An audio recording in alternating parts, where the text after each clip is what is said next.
საღამო მშვიდობისა, დღეს შაბათია, პალიტრატივის პირდაპირ ეთერშია ყოველკვირეული ტელეჟურნალი სხვა კვირა.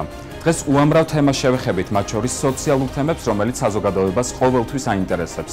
ასევე გაგაცნობთ საინტერესო ადამიანებს. ქვეყნის მასშტაბით სხვა კვირამ უამრავი იმოგზაურა და შედეგად ჩვენმა ობიექტივმა ყველა ის საკითხი დააფიქსირა, რომლის მიმართ გადაცემის მსვლელობისას გულგრილი ვერ იქნებით. დღეს გადაცემაში ნახავთ.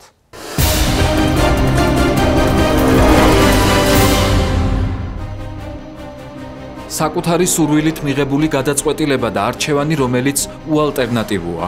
ადამიანები, რომლებიც ყველას გარეშე და უამრავი პრობლემით თავშესაფარში ცხოვრობენ. ომის შვილების ანიმაციით გადმოცემული ემოციები და ხელოვნების სკოლა ნიქოზში.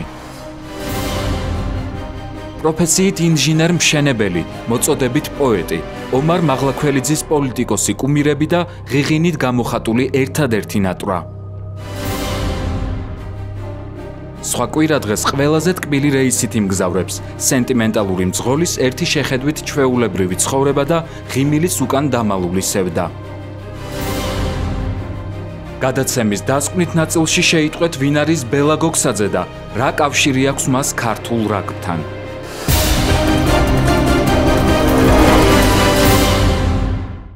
ბოლო რამდენიმე წელია განსაკუთრებით აქტუალურია თემა, რომელიც უამრავ ადამიანსა და საქართველოში თავშესაფართა რაოდენობას უკავშირდება. გვერდს ვერავუვლით სოციალურ თემებს, რომლებიც უამრავ ქართველს აერთიანებს.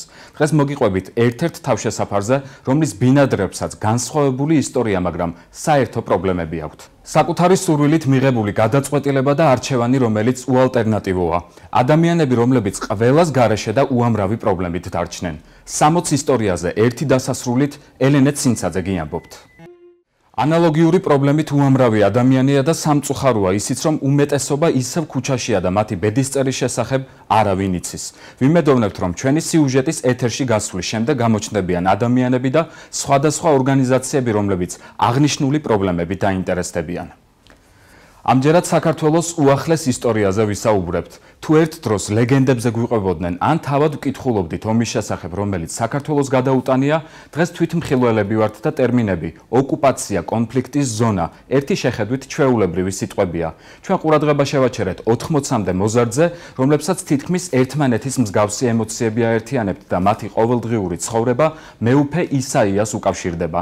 ბავშვების საკუთარი თვალით ნანახისა თუ მოთხრობილის შესახებ ნიქოზის ხელოვნების სკოლა და ომის შვილები. ნახეთ ნინო ჭანიას რეპორტაჟი. კონფლიქტის ზონის შემდეგ რამდენიმე სიტყვით საქართველოს მეგობარი ქვეყნების შესახებ გეტყვით. ისინი განსაკუთრებით მაშინ აქტიურდებიან, თუ საქართველო პოლიტიკური ინტერესების მსხვერპლი ხდება. მეგობარი ქვეყნების თანადგომის მიზანი სრულად შესაძლოა არ ვიცით, მაგრამ ფაქტია ისიც, რომ ნებისმიერი თანადგომა მადლიერების შეგრძნებას იწვევს. 21 საუკუნე და პოლიტიკური თემების აქტუალობა უცხო არავისთვის არის და არც ის არის გასაკვირი, რომ თითქმის ყველა პოლიტიზირებულია. კარგია ეს თუ არა საუბრის სხვა თემაა, თუმცა ამჯერად ჩვენს თანამოქალაქეზე მოგიყვებით, რომელიც არც პოლიტიკოსია, არც პარტიული მუშაკი, მაგრამ კარგად ორგანიზებული სვანური ქუდით, ამერიკის შეერთებული შტატების დროშითა და უამრავი პოლიტიკური განცხადებით შესაძლოა თბილისის ქუჩებში თქვენ შეგხვდეთ.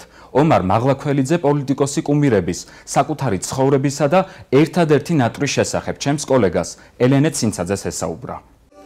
როგორც ნახეთ, ბატონ ომარს არ ეზარება და ცდილობს ყოველდღიურობა ყველასგან დამოუკიდებლად გაიმრავალფეროვნოს. სხვა კვირა საინტერესო ადამიანებს მუდმივად ეძებს. ჩვენ კიდევ ერთი ასეთი ადამიანის შესახებ სულ მალე რეკლამის შემდეგ მოგიყვებით. დაგველოდეთ. სხვა კვირა პირდაპირ ეთერში დაბრუნდა. ყოველდღიურ რუტინაზე ალბათ ხშირად ვწუწუნებთ, მაგრამ მის შეცვლაზე არასდროს და არაფერს ვფიქრობთ.